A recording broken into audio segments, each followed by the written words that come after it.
What will you say? Subscribe! See you guys!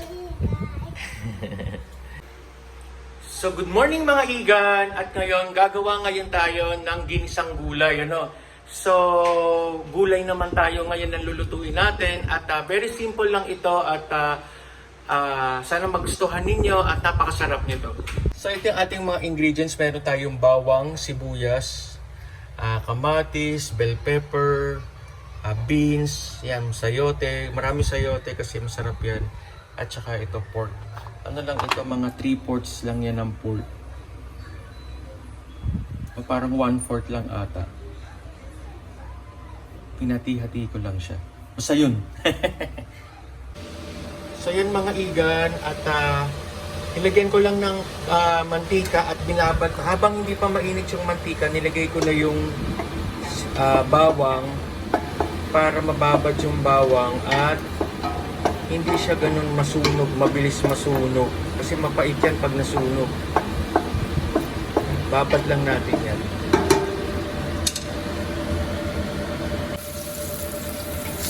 So yan mga iga, nilagay ko na yung, isinabay ko na yung sibuyas at saka yung kamatis. Ayan.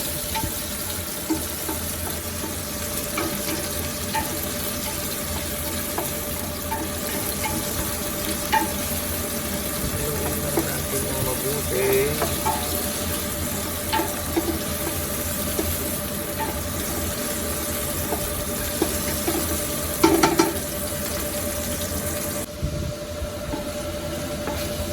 So yan mga iga, nilagay ko na yung pork. Yan, yung ating karne. Lalambutin lang natin yan. At para mas sumarap yan, lalagyan natin ng patis. So ako lagi ko sinusukat yung patis ko. Ito ay nasa 1/4 or 40 ml ng patis yan. Saktong-sakto yan sa mga panggisa.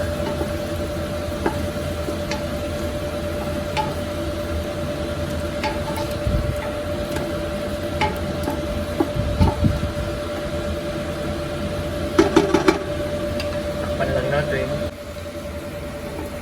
So yan mga iga, nagmamantika na siya. Yan ang masarap. Pero matigas pa rin yung karne niyan.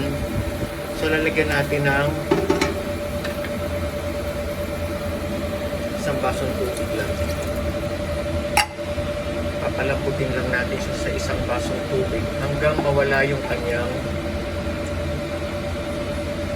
sabaw.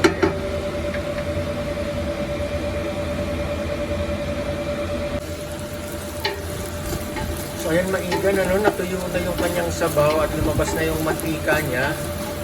Next natin, ilalagay na natin lahat ng gulay. Pagsasama-samahin na natin sa lahat. Masarap yan.